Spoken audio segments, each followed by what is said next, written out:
The crimson sun hung low over the Pacific on the morning of December 7th, 1941, casting long shadows across the tranquil waters of Pearl Harbor. Lieutenant Commander Logan Ramsey stood on the observation deck of Ford Island, sipping his morning coffee and watching the first light dance across the hulls of the mighty battleships anchored in what sailors called Battleship Row. The USS Arizona, USS Oklahoma, USS West Virginia, and 5 other massive warships sat like sleeping giants, their crews beginning another routine Sunday morning in paradise. At precisely 7:48 a.m., the peaceful Hawaiian morning shattered into chaos. The distinctive whine of aircraft engines filled the air. But these were not the familiar sounds of American planes. Commander Mitsuo Fukuda led the first wave of 183 Japanese aircraft, Nakajima B-5 and Cape torpedo bombers, Aichi D-3A Val dive bombers, and Mitsubishi A-6M0 fighters. As they descended upon the unsuspecting naval base like birds of prey, Ramsey's coffee cup slipped from his hands, crashing to the deck as he watched in horror. Torpedoes dropped from the bellies of the low-flying aircraft, their wakes clearly visible as they streaked through the harbor's shallow waters toward the battleships. The first explosion rocked the USS Oklahoma, sending a massive column of water and debris skyward. Within moments, the harbor erupted in a symphony of destruction as bombs and torpedoes found their marks. Seaman First Class Donald Stratton was painting aboard the USS Arizona when the attack began. The ship's general alarm clanged frantically as Japanese bombs rained down. At 8:06 a.m., a devastating blow struck the Arizona's forward magazine. The explosion was so massive that it lifted the 35,000-ton battleship completely out of the water before slamming it back down, broken and burning. The blast killed 1,177 sailors and Marines instantly, including Stratton's closest friends as referenced in historical accounts from the National Archives. The Japanese had achieved complete tactical surprise. Admiral Husband Kimmel, Commander-in-Chief of the Pacific Fleet, watched helplessly from his headquarters as his fleet burned. The attackers had trained for months, studying detailed models of Pearl Harbor and perfecting their approach routes. They knew exactly where to strike for maximum damage. The USS West Virginia took multiple torpedo hits on her port side, causing her to list heavily. Captain Mervyn Benyon, mortally wounded by shrapnel, refused medical attention and continued directing his ship's defense until his final breath. His executive officer, Commander Roscoe Hillencoter, organized damage control efforts while under constant attack. Sailors worked desperately to counterflow the ship, preventing her from capsizing like the Oklahoma. Radio operator Kyle Boyer frantically transmitted the now famous message, "Air raid Pearl Harbor. This is not drill." The words crackled across radio frequencies, reaching Washington, D.C., where it was still afternoon, alerting the world that America was under attack. The message would echo through history as the moment isolationist America was thrust into World War II. Captain Franklin Van Valkenburg aboard the USS Arizona died at his post, along with Rear Admiral Isaac Kidd, who had rushed to the ship's bridge when the attack began. Their sacrifice symbolized the courage displayed throughout the harbor, as American servicemen fought back against overwhelming odds with whatever weapons they could find. At 8:54 a.m., just as defenders began to believe the worst had passed, Commander Shigekazu Shimazaki led the second wave of 170 aircraft toward the already devastated naval base. The element of surprise was gone, but the Japanese pressed their attack with deadly precision. American anti-aircraft guns, now fully manned and operational, filled the sky with bursting shells and tracer rounds, creating a lethal web above Pearl Harbor. Lieutenant Kenneth Taylor and Second Lieutenant George Welch had managed to reach Haliwa Airfield during the first attack. Despite having no ammunition loaded in their P-40 Warhawks, they took off into the chaos. Taylor later described, "The scene is like flying into hell itself." The two pilots engaged Japanese Zeros in aerial combat, with Welch shooting down for enemy aircraft and Taylor claiming to becoming the first American aces of World War II. The second wave focused primarily on the naval air stations, oil storage facilities, and any ships that remain operational. The USS Pennsylvania, flagship of the Pacific Fleet, sat in dry dock number 1 alongside the destroyers USS Cassin and USS Downs. Japanese dive bombers screamed down through the intense anti-aircraft fire, their bombs finding targets with devastating accuracy. The Cassin rolled over against the Downs, both ships consumed by raging fires. Machinist Mate First Class Robert Scott worked frantically in the engine room of the USS Nevada, the only battleship to get underway during the attack, as Japanese pilots concentrated their fire on the moving ship. Scott and his crew kept the engines running despite taking multiple hits. The Nevada's attempt to escape made her a priority target, and realizing she might sink in the harbor channel and block it completely, her captain deliberately beats the ship at Hospital Point. Hospital Corpsman 3rd Class John Schomburg moved between wounded sailors on Ford Island, providing medical aid under constant bombardment. The base hospital overflowed with casualties as doctors and nurses worked without rest. Schomburg later recalled, "The wounded kept coming in waves, their faces blackened by smoke and oil. Many burned beyond recognition, medical personnel converted warehouses, mess halls, and any available space into emergency treatment areas." The Japanese attackers paid a price for their success. Anti-aircraft gunners like Seaman First Class Narciso Flores aboard the USS Pennsylvania scored direct hits on attacking aircraft. 29 Japanese planes were shot down during the two-wave assault, with skilled American gunners learning quickly to lead their targets effectively. The wreckage of enemy aircraft scattered across Oahu bore witness to the fierce American resistance. At Wheeler Field, 2nd Lieutenant Philip Rasmussen scrambled to his P-36 fighter wearing only purple pajamas and a flight jacket. Despite his unconventional attire, Rasmussen engaged Japanese fighters and managed to damage several before his own aircraft was riddled with bullets. His survival became legendary among Army Air Corps pilots, proving that courage mattered more than proper dress codes.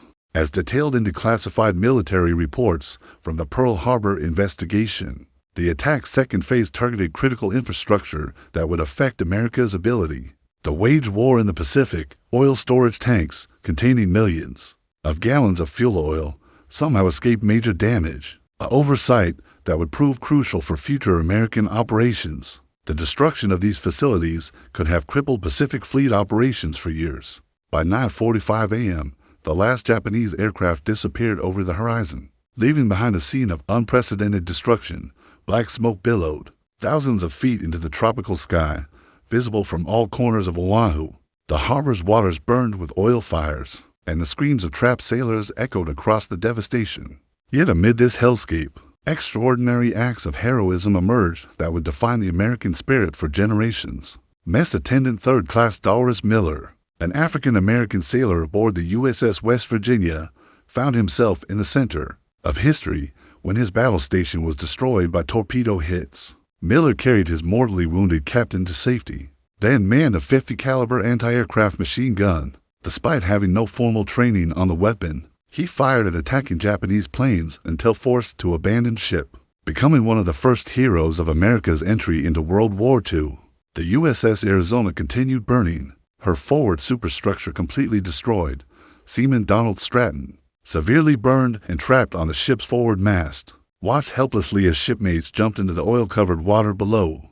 A sailor from the USS Vestal, moored nearby, threw Stratton a line. Hand over hand, burned and bleeding, Stratton crawled 70 feet across the harbor to safety. One of only 335 Arizona survivors, Lieutenant Commander Samuel Fuqua took command of the Arizona after senior officers were killed, despite suffering severe burns. He organized firefighting efforts and supervised the evacuation of wounded sailors. His leadership under impossible circumstances earned him the Medal of Honor, one of 15 awarded for actions during the Pearl Harbor attack.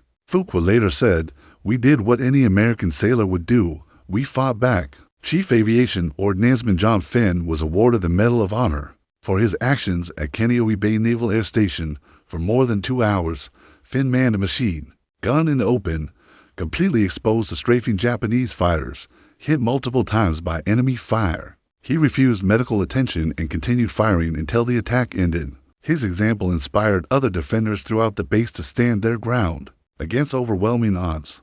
On Ford Island, Commander Logan Ramsey coordinated rescue operations while under continuous attack. He organized boats to pull survivors from the burning harbor and established emergency communication networks when primary systems failed. Ramsey's quick thinking helped save hundreds of lives as rescue teams worked throughout the morning to reach trapped sailors. The USS Oklahoma had capsized completely, trapping over 400 sailors inside her hull. Rescue teams worked frantically, With cutting torches and pneumatic drills to reach survivors, Julio de Castro, a civilian yard worker, volunteered to crawl through the ship's maze of compartments to guide rescue efforts. For 36 hours, teams cut through steel bulkheads, racing against time as air supplies dwindled for the trapped men inside. As documented in survivor testimonies collected by the Naval History and Heritage Command, individual acts of courage occurred throughout Pearl Harbor. Sailors shared life jackets with wounded comrades. Pilots flew damaged aircraft to attack enemy formations, and medical personnel treated casualties while bombs exploded around them.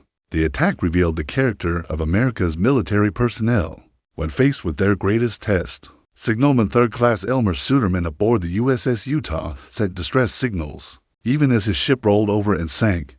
His final transmission, Utah capsizing, need immediate assistance, allowed rescue teams to focus their efforts on the overturned hull. 58 sailors died aboard the Utah, but Suderman's dedication to duty helped save dozens more from the same fate. As the smoke began to clear over Pearl Harbor on that infamous Sunday afternoon, the magnitude of Japan's surprise attack became devastatingly apparent. 18 American warships lay damaged or destroyed, including 8 battleships. The heart of the Pacific Fleet, the USS Arizona, USS Oklahoma, USS California, and USS West Virginia were total losses, while the USS Nevada, USS Pennsylvania, USS Maryland, and USS Tennessee suffered varying degrees of damage. Rear Admiral Patrick Bellinger surveyed the destruction from his headquarters at Ford Island. 2,403 Americans had died in less than 2 hours, with another 1,178 wounded. The Japanese had achieved their primary objective of neutralizing America's Pacific Fleet,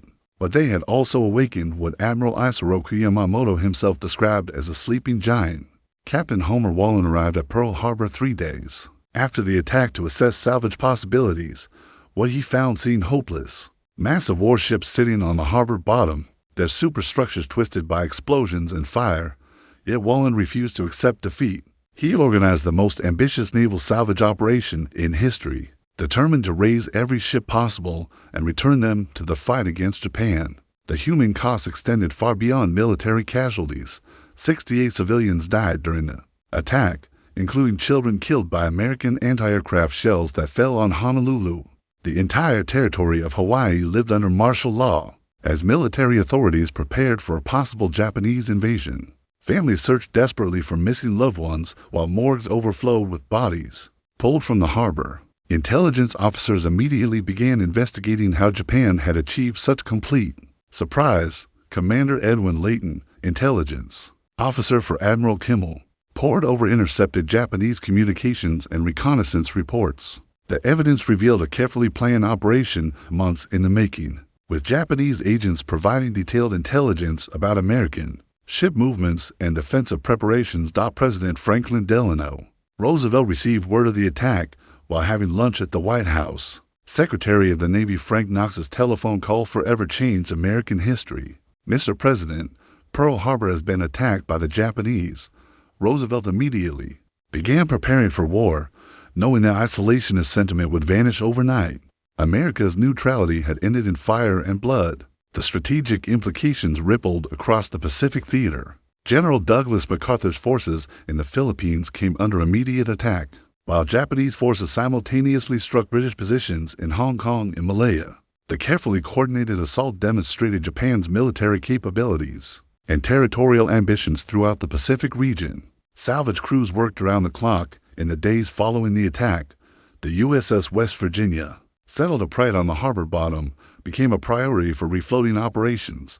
Divers descended into the ship's flooded compartments, sealing holes and installing pumps. The work was dangerous and heartbreaking, as recovery teams found the bodies of sailors trapped below decks when the ship sank. As reported in contemporary accounts from the Honolulu Star Bulletin, the attack galvanized American public opinion like no event since the Civil War. Isolationists who had opposed American entry into World War II suddenly demanded immediate retaliation against Japan. Recruitment stations across the nation overflowed with volunteers eager to serve their country in its hour of greatest need.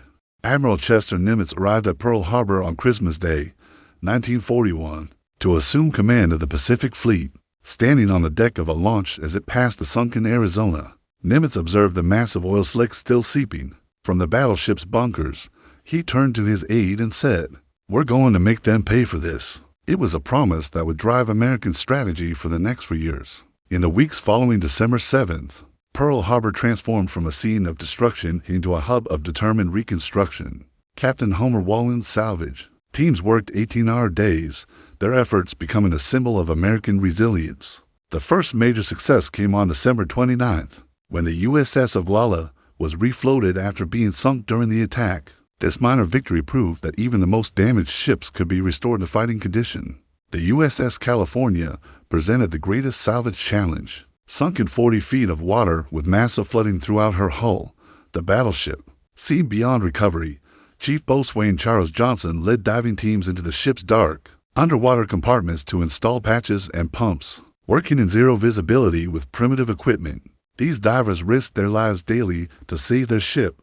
Johnson later recalled, "Every rivet we sealed was a victory against the Japanese." Lieutenant Colonel James Doolittle arrived at Pearl Harbor in January 1942 as part of a top-secret mission to plan America's first strike against Japan. Walking through the still-smoking wreckage, Doolittle understood that American morale desperately needed a victory. His subsequent raid on Tokyo, using B-105 bombers launched from the USS Hornet, would prove that Japan itself was vulnerable to American retaliation.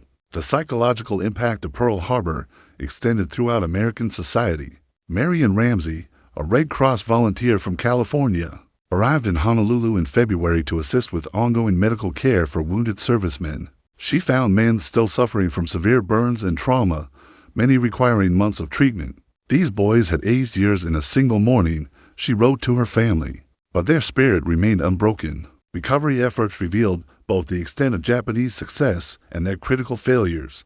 While the battleships had been devastated, the harbor's crucial infrastructure remained largely intact. Oil storage facilities, dry docks, and repair shops had escaped major damage.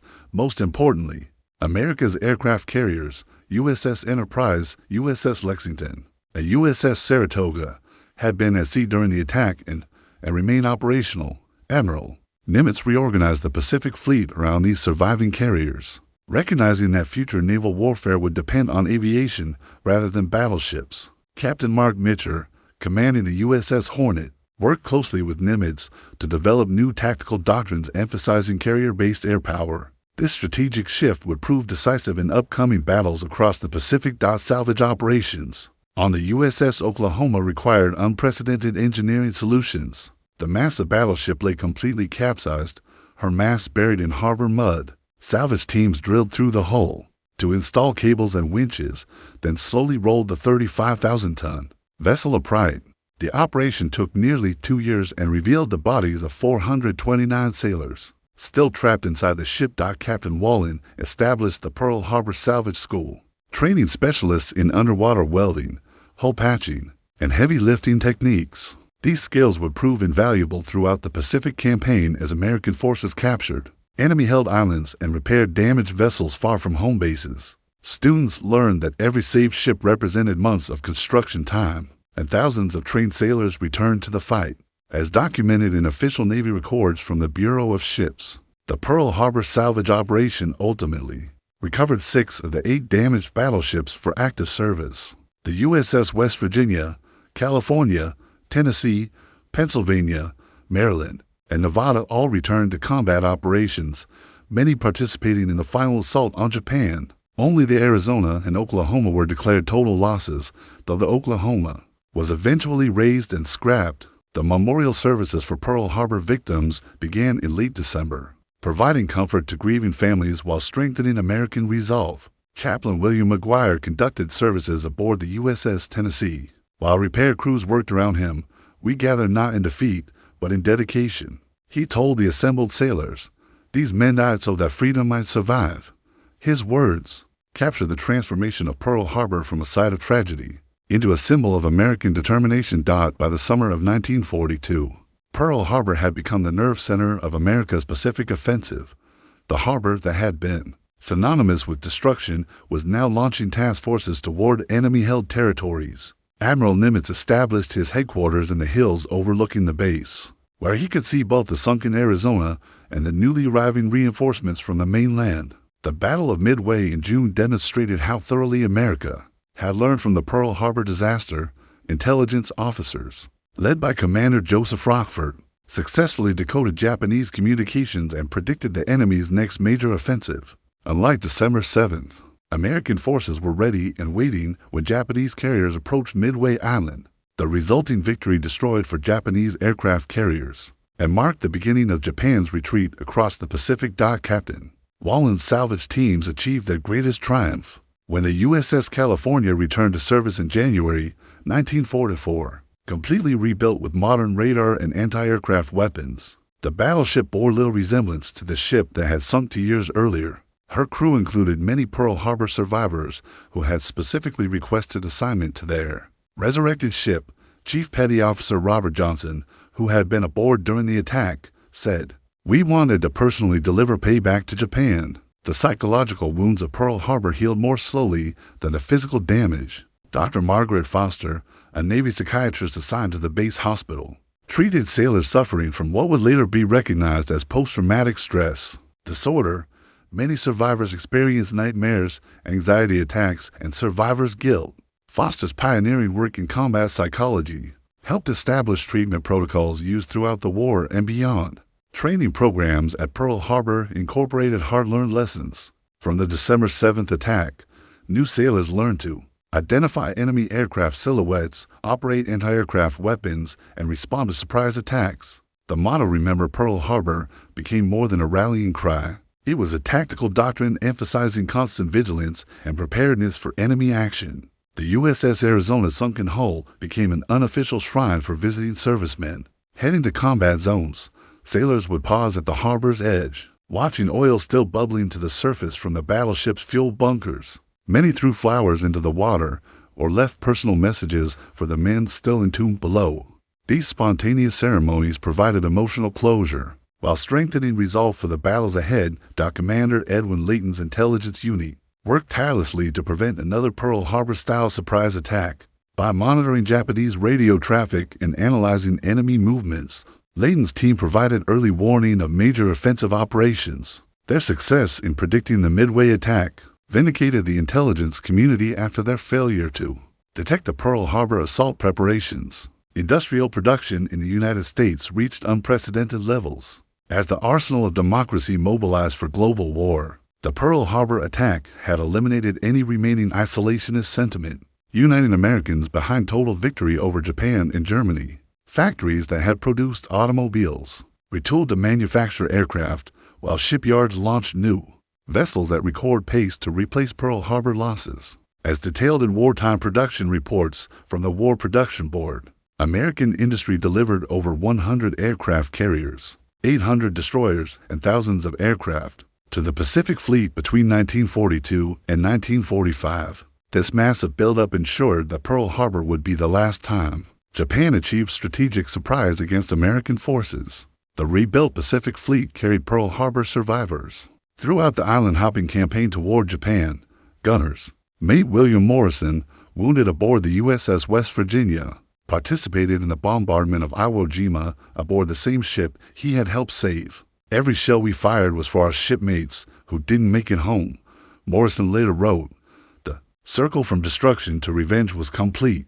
On August 15, 1945, Emperor Hirohito announced Japan's surrender, ending World War II exactly 3 years, 8 months, and 8 days after the attack on Pearl Harbor. Across the Pacific, American servicemen who had survived December 7th heard the news with mixed emotions. Joy at victory tempered by memories of fallen comrades who would never see this day. The formal surrender ceremony aboard the USS Missouri in Tokyo Bay on September 2nd included several Pearl Harbor veterans in positions of honor. Admiral Chester Nimitz, who had commanded the Pacific Fleet's recovery and offensive campaigns, signed the surrender documents as General Douglas MacArthur presided over Japan's formal capitulation. The battleship Missouri, sister ship to the bomb Oklahoma, provided a fitting stage for America's triumph. Seaman Donald Stratton, the Arizona survivor who had crawled hand over hand to safety across a burning harbor, stood among the honored guard as Japanese officials signed their nation's surrender. 4 years of war had transformed the badly burned 19-year-old into a seasoned veteran, but he never forgot the shipmates who died that Sunday morning in Pearl Harbor. "This victory belongs to them," he said quietly as the ceremony concluded. The human cost of America's Pacific campaign reflected Pearl Harbor's enduring influence on military planning. Over 400,000 Americans served in the Pacific theater, with 36,000 killed in action. Every major battle, from Guadalcanal to Okinawa, was fought with the memory of December 7th driving American forces forward. Remember, Pearl Harbor remained painted on aircraft, ships, and equipment throughout the war. Post-war investigations revealed the full scope of Japanese planning for the Pearl Harbor attack. Admiral Isoroku Yamamoto had correctly predicted that Japan could achieve initial success, but warned his government that America's industrial capacity would ultimately prove decisive. His prophetic words, "I fear we have awakened a sleeping giant and filled him with terrible resolve," proved tragically accurate from Japan's perspective. The Pearl Harbor survivors returned to civilian life carrying memories that would define their generation. Many struggled with survivors' guilt, wondering why they had lived when so many friends had died. Veterans organizations provided support networks, while annual December 7th commemorations helped process collective trauma. The Pearl Harbor Survivors Association became one of America's most respected veterans groups. Captain Homer Wallen's salvage techniques, developed in Pearl Harbor's aftermath, revolutionized naval engineering worldwide. His innovations in underwater welding, hull patching, and heavy lifting were applied to post-war construction projects and maritime disasters. The Pearl Harbor Naval Shipyard became a center of excellence for ship repair and modification. Skills proven during wartime, now serving peaceful purposes. The USS Arizona Memorial, dedicated in 1962, transformed Pearl Harbor from a military base into a national shrine.